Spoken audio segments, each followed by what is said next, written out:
Do you have any memorable stories in the Harrier? Many, many stories. Give us one. Some of which can be told. The lightning was one. The Belize business, which, as I say, dominated my first tour. I did so many trips out there. When I just joined the squadron, I was taken out there as an operations officer, wasn't allowed to fly for the first couple of weeks until things calmed down. Second time, I took a jet down there, leading a pair, second pair down.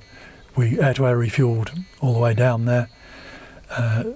During the second leg, the 7-hour leg from Canada to Belize, avoiding American airspace because the Americans were on the other side, everybody changed sides during that. Apparently there were negotiations going on. Our man at the negotiations said to the Guatemalan man at the negotiations, look, if you don't stop making all these silly noises, we're going to reinforce. In fact, we have now. At that point, the Guatemalans got up and phoned home and said, get ready, invade before the rest of them get there. The American advisors were thrown off their airfields. They telephoned us, told us what was going on. The Cubans overheard what was going on, and the Cubans changed sides, and while we'd been going through Cuban airspace, the Cubans said, no, you can't come this way. So it all got a bit difficult. We got down there, got off the coast, and it all appeared to be going quite nasty. We were told to hold off, do not land yet. We eventually got clearance to land, and I'm dressed in complete immersion suit, ready for the cold water off Goose Bay where we took off from. I'm now in the tropics, 16 degrees north, very hot, very humid. I have to get this lot off, and the boss greets me and said, the wing commander says, okay, it's just a bit of a scare, there's nothing much going on, just go and get yourself rehydrated, have a beer, go to bed, come to work 9 o'clock in the morning, we'll see what's going on. So I went and rehydrated, went to bed. 3 o'clock in the morning, the wing commander's shaking me by the shoulder going, get up, they're coming. And as dawn broke, we got airborne after a few strange sights. I remember sitting there with, at this stage, all I got was the high explosive 30mm ammunition in the guns. Nothing else was ready at that stage. We were going to take off with that, go and deter whatever invaders we could, come back, land, and get rearmed with SNEB. And in the darkness I could see men walking in front of me with armfuls of HE SNEB in front of my loaded guns to go and load the pods. But this is Belize. Our squadron regiment officer was prowling around on the outskirts with a general purpose machine gun and as much ammunition as he could carry, looking for something to shoot.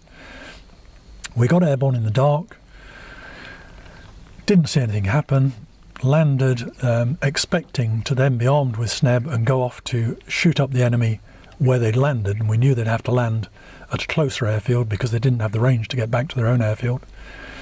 But they didn't come. So we all went back to bed again and had another sleep. So that was just one of the many strange stories of my Harrier career. The tricky VSTOL incidents would tend to be very serious. There's just one part of the Harrier flight envelope between 30 and 90 knots where you can get into awful lot of trouble. If you get it wrong with your combination of speed, angle of attack and side slip, and that's why we have the vane on the front so you can see which direction the airflow is coming from. If you start going sideways within that range, the aircraft can roll so rapidly that the control you've got available is not enough to stop it, and it will roll inverted. I've seen other people get bitten by that and crash the aeroplane to different extents. I fortunately never had that happen to me. So no, all of my VSTOL was relatively trouble-free. The thing that makes it unique in the Harrier is the throttle quadrant, where you've got the throttle, conventional throttle, but also you've got a nozzle lever alongside. And with those, both work in the sense that push forward, go faster, pull back, go slower, but you've got to make sure you're moving the right one at the right time. That and the Pegasus together is what makes it a Harrier. In terms of equipment in the cockpit, you've got the Mark 9 Martin Baker ejection seat, a 00 seat, which is essential for V-stall type flying, because if the engine quits at low speed, you've got to get out of there. What made it the GR3 as opposed to the GR1 is that you've got the inertial navigation and attack system, a Ferranti system, which gives you a moving map and does the calculation for the weapon aiming. Weapon aiming is via a head-up display. You've got a representation of the main flight instruments up in the head-up display as well, so you could fly instruments on there, and you always flew angle of attack rather than airspeed. You've got conventional flight instruments on the left, you've got the engine instruments on the right, you've got the weapons control on the lower left, you've got a radar warning receiver indicators up at the top here. This quaint little device here is the standby sight. So if your head-up display fails, your inertial navigation fails, you've got a little black box there which has got a luminous line and an adjustable dot in it, where you can look into that with your left eye, so you don't see anything out the front. Look at your right eye at the target and superimpose the two images. You can aim weapons that way.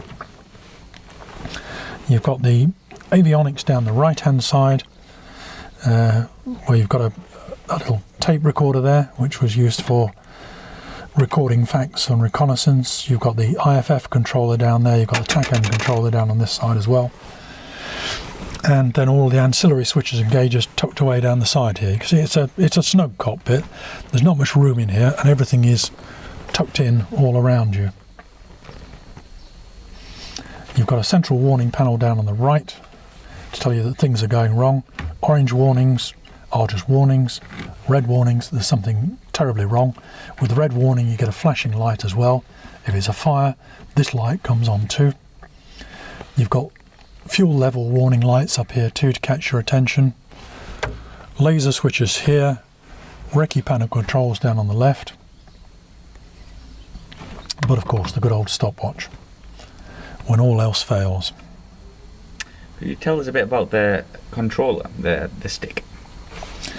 Yeah, the control column works as a conventional control column, so you've got pitch control, roll control in there, but as well as controlling the aerodynamic services, it is also controlling the thrust puffer jets on the extremities of the aeroplane. On the top here you've got a two-axis trim switch, you've got the bomb release button under guard there. You've also got the gun firing trigger, which you lower by pushing that catch forward, then you've got the trigger drops down in front there and you stow it away when you finish with it. If we can get it back on Richard's aeroplane. And you've also got a camera button on the front, you've got the nose wheel steering engaged switch on the front of the stick. It's fairly crude compared to the second generation Harrier, but still a fair few things to play around with there. It's much like I was telling you, I get roped into various things because I foolishly nearly volunteer for things. When I heard they were looking for somebody to write the book for the Boys series, for Harrier Boys 1, I wrote to the publisher suggesting names they might try, people who do a good job. And at the end of the process they ended up on asking me to do it. So the last couple of years I've been quite busy with producing these two books, the second of which is published later this month and is literally hot off the press. The first one is talking about more of my era, and this is taking it up to the end of the UK Harrier experience. So where can we find your work? You can find it online at booksellers. You can get it at W.H. Smith's, various high street stores.